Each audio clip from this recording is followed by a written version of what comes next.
Alright, now since we have our tabbing wire on all of our solar cells, we can start to assemble them together, and we're going to just use the template that we made.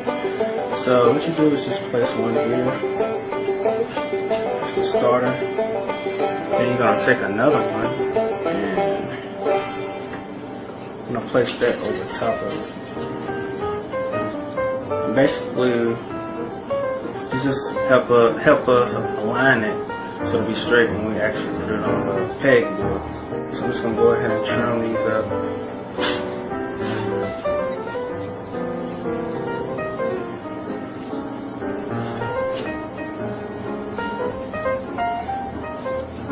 Alright.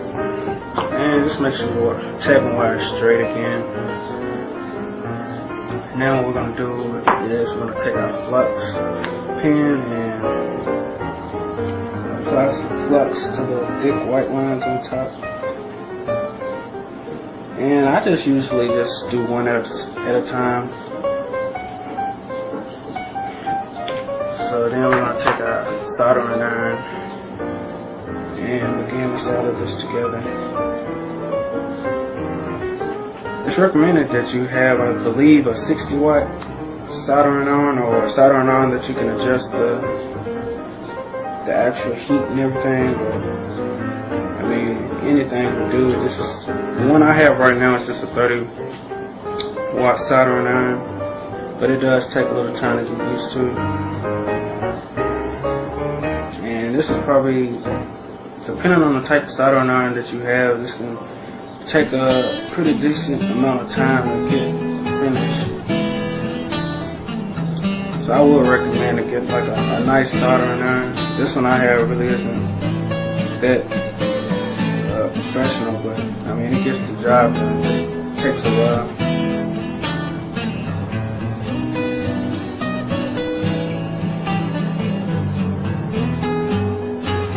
And again, I would recommend wearing gloves because this can get pretty hot.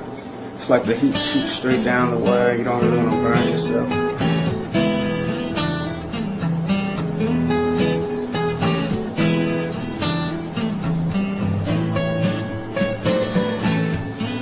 Alright, so I got one on, so I'm going to go to the next one. Put some flux on the other side.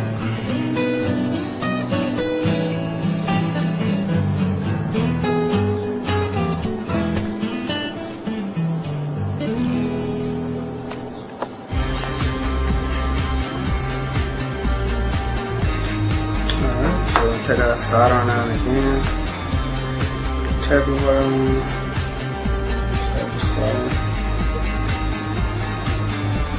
and some people put solder on the end just to give it a nice bond to the actual solar cell.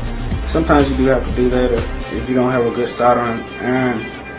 It just helps to keep the tapping wire down.